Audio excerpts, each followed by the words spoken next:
అలాగే అంటున్నావు తల్లి.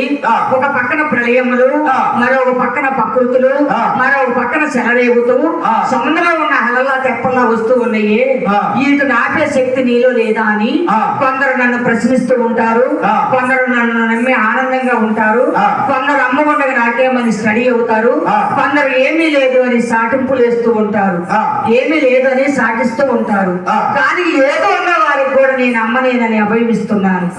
ఇదే నా సాక్ష్యం, ఇదే నా సాక్ష్యం, ఇదే 2023 దాటిపోయి 2024 రాబోతున్నది. మరి 2023 కానీ 2024 ఇంకా ప్రళయం ఉందా, ప్రకృతి ఉందా, పవిత్రతగా ఉందా, ఆనందంగా ఉందా, అక్రమంగా ఉందా అని నన్ను వివరం అడుగుతున్నారు.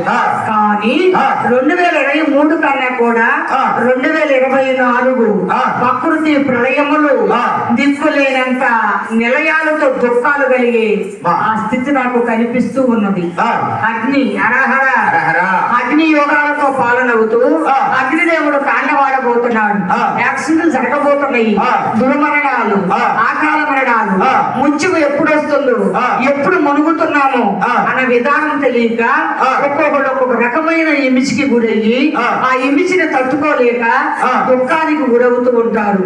ఆ దుఃఖం ఏ విధంగా తీరుతుందో, ఆ దుఃఖం ఏ విధంగా పోవాలో తెలియక మూర్ఖములో ప్రవేశించి దైవం లేదని సాటిస్తూ ఉంటారు. కానీ దైవం ఉన్నది అని నేను అభయమిస్తున్నాను.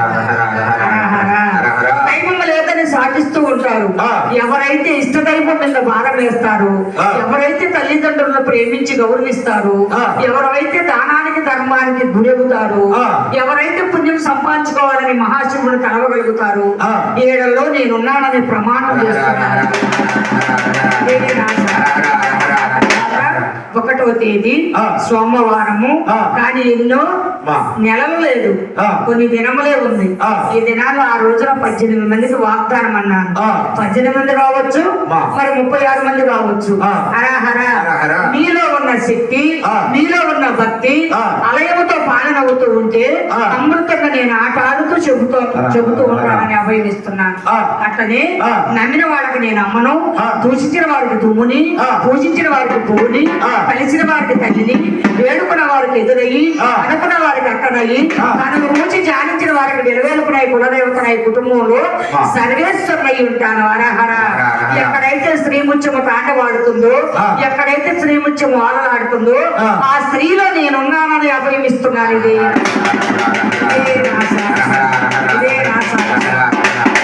ఒడ్డు నిలిచేను